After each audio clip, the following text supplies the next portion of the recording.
How are you doing? This is Harold with North and Loyal Investments, where we like to provide education for both the homeowner and the home buyer. So I have a question for you. Why have you not sold your home already?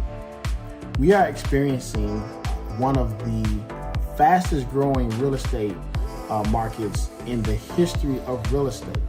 A lot of people are cashing in on their equity now.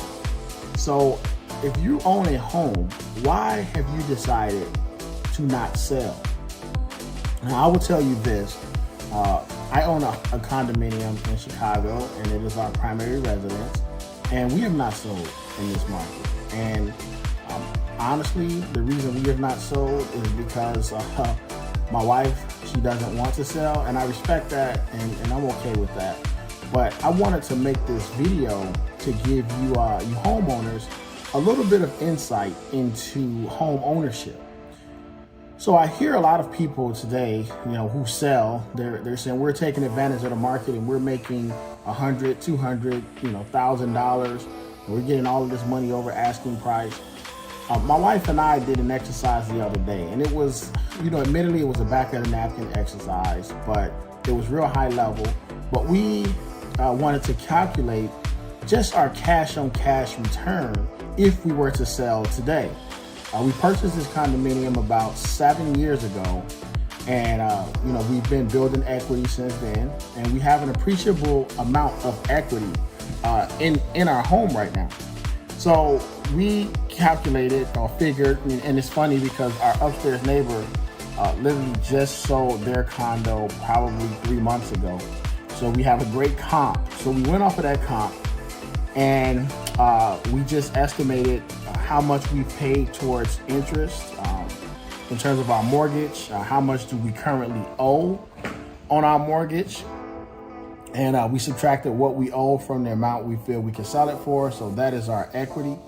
So we started with that, and then you take your equity and you subtract all of the expenses that you've paid. So for instance, the interest that you pay on your loan, that doesn't go towards your equity. That goes towards literally just paying the loan back. It does not pay the loan down. So for those of you out there, when you look at your mortgage statement, especially in those first 20 years, it's really heavy interest payments that you're paying back. So you pay something like 2 to 1 in terms of interest for most loans. So we calculated how much we've paid in interest, how much we've paid in insurance costs because we don't get those back, how much we've paid in just improvements and capital improvements. So we basically looked at it like a rental and our cash investment in it. And it will surprise you at the actual cash on cash return that we came up with, because again, we also have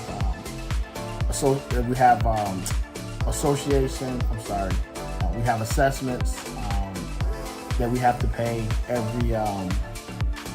every month, obviously for maintenance, for like lawn care or snow removal and things like that. So we pay assessments every month. So we put those assessments into there. So basically we put in everything that we do not get back, everything that does not return to us. So the only thing we left out was paying the principal down. So, but that's part of your equity. So nonetheless, we did this calculation, and if we were to sell today at the price we feel we can sell it for, our return on investment was less than 1%.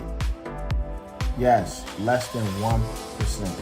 Although we would walk away with possibly 6 figures, we would have a return of less than 1%. So to put that in perspective, had we rented another place, we probably would have a better return on investment.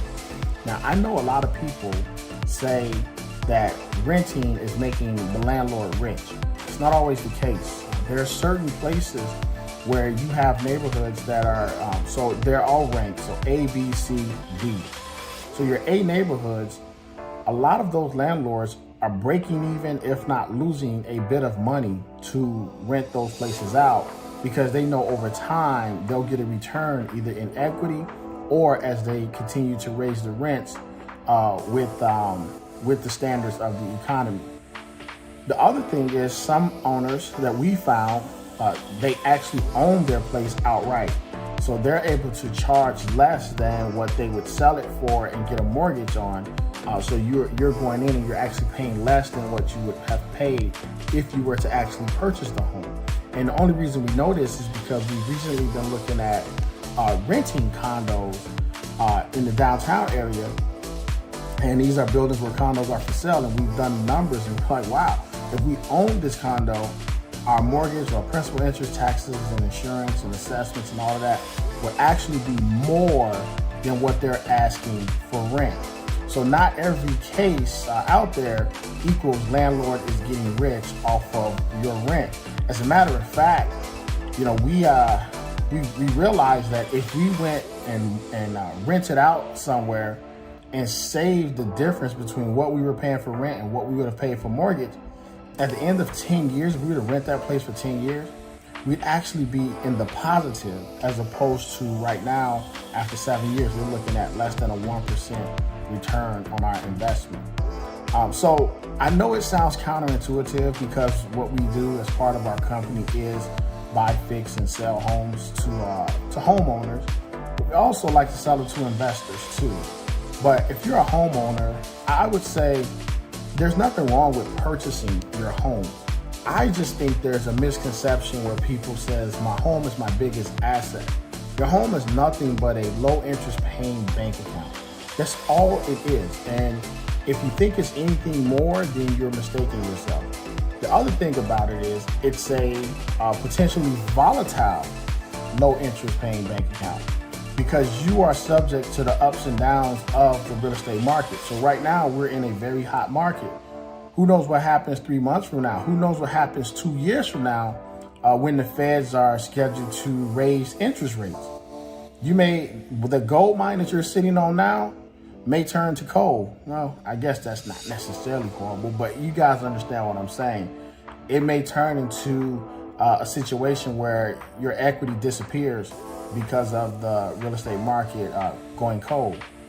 So those are things to think about. But again, if you just are adamant about home ownership because you want to own a piece of America, you want to own your own place, you want to be able to pass it down for generations, I think that's a great thing. I think it's very noble to own and to pass on and create generational residence. I wouldn't say generational wealth, but create generational residence for your for your future grandkids or great grandkids or whomever it may be. So I don't blame anyone for wanting to purchase their own home. That's not that's kind of not the gist of this video.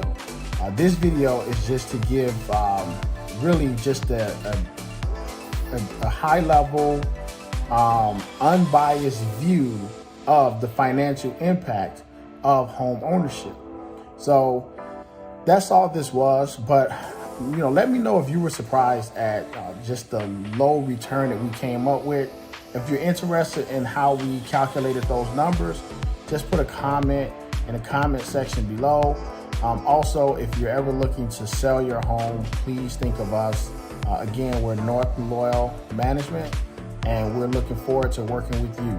So please leave your comments in the comment section. And if you like this video, please hit the thumbs up. Also, if you really are interested in more content, just subscribe. And if you feel like someone else can benefit from this video, feel free to share it with them. Until next time, take care.